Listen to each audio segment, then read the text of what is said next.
The rooster had just crowed when I stepped out onto my porch with a steaming cup of coffee.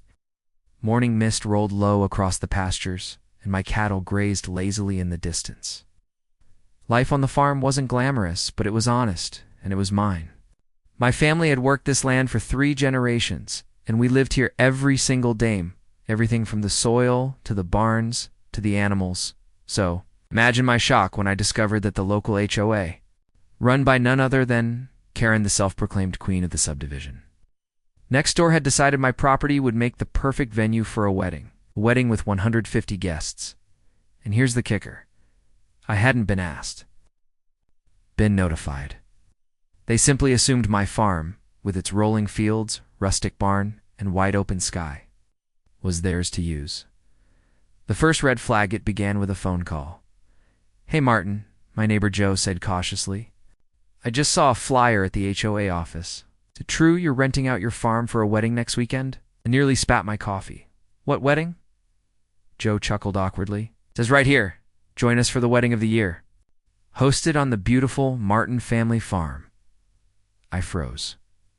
My farm. My name. My land. And I'd never agreed to anything. Karen's grand plan. I drove straight to the HOA office. Sure enough, there was a giant poster on the wall, complete with a photo of my red barn, decorated with fairy lights and flowers that I didn't own. Underneath it read, "A magical evening, 150 guests welcome. Parking provided. Food and drinks. By HOA Catering." And at the bottom, "Property generously provided by the Martin family farm." I stormed inside. Karen, dressed in her usual power suit and pearl necklace, looked up with a smug grin. "Ah, Martin. Glad you're here. Isn't it exciting? The wedding committee decided your farm was the perfect location. Everyone loves the rustic vibe. It's so community-friendly." "Karen," I said slowly, trying to keep my temper, "you can't just host a wedding on my property without asking me." She waved her hand dismissively. "Oh, don't be dramatic. It's one day. You don't even use that barn for anything special. Plus, this will really put our community on the map. Free publicity for your farm?" I clenched my fists. Barn stores, hay, and equipment. And my farm isn't some event venue, it's my home. Karen leaned forward, lowering her voice like she was negotiating. "Don't worry.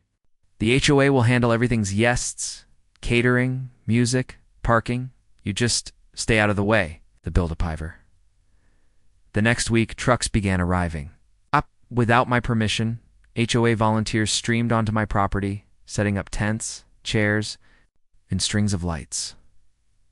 One morning, I found a stranger hammering stakes into the pasture. "What do you think you're doing?" I barked. "Setting up for the reception," he replied casually. I called the sheriff. Came out, took one look at the situation, and frowned. "This looks like a civil dispute. You'll need to file." In court, Karen was clever. She framed it as though I had given verbal permission, claiming the farm was community space. Until I proved otherwise, the sheriff's hands were tied. Meanwhile, the chaos on my farm grew daily. Portable toilets lined my driveway.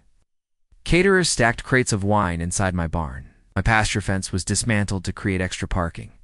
The wedding wasn't just happening, it was spiraling out of control. The day of the wedding, by the time the big day arrived, I was at my breaking point. My land was crawling with people I had never seen before. Fancy cars lined the pastures, tearing up the soil. Children ran screaming across the yard, spooking my cattle. I stood on my porch, arms crossed, watching the madness unfold. Karen, of course, was in her element, clipboard's headset. "Ordering volunteers like she was directing a Hollywood movie, Martin," she shouted across the lawn. "Do you mind keeping the animals away from the ceremony space? They're ruining the aesthetic." I nearly lost it. "Karen, this is a farm. Animals live here. They belong here. You don't." She rolled her eyes. "Please don't cause a scene. It is a once-in-a-lifetime moment for the bride and groom." I muttered under my breath. More like a once-in-a-lifetime lawsuit. The breaking. Point is, the ceremony began. I tried to retreat into the house and ignore it. But then I heard shouting. My cattle had broken through the flimsy temporary fencing they'd put up for parking, and were wandering among the cars. Guests screamed as one of the bulls nudged a BMW. A toddler started crying. Karen stormed up to me, face red with fury. "This is your fault. she screeched. You sabotaged the event. I laughed bitterly. You mean my animals on my land did what animals do? That's not sabotage, Karen. That's nature. Her voice rose to a shrill pitch. You'll pay for this. The HOA will sue you for damages. That was it. I grabbed my phone, dialed the sheriff, and said, send every available unit. We've got 150 trespassers destroying private property.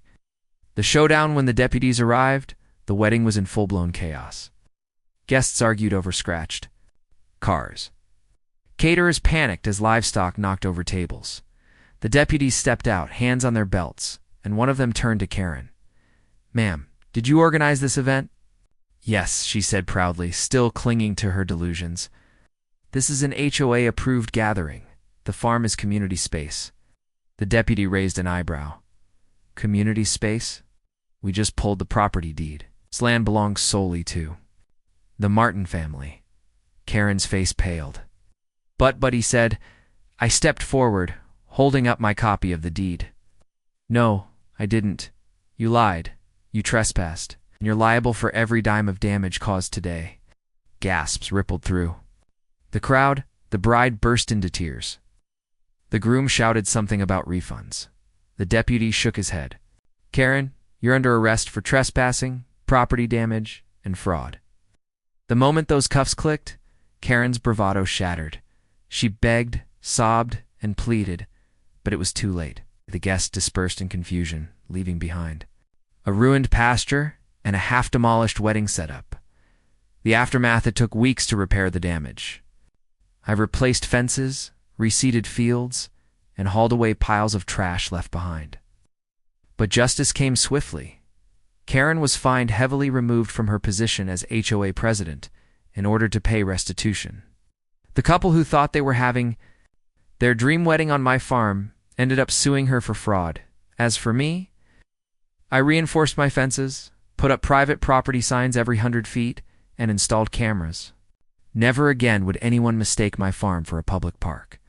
Reflection looking back, the whole ordeal was surreal. Karen thought she could take what wasn't hers, believing her title as HOA president gave her limitless power. But she learned the hard way. This farm isn't run by committees or community boards. It's run by the people who live here every day, my family. We manage everything, from the sweat on our brows to the soil under our boots, and no self-important HOA can ever take that away. This story is just the beginning. There is so much more ahead. Subscribe to the channel to join me on this journey.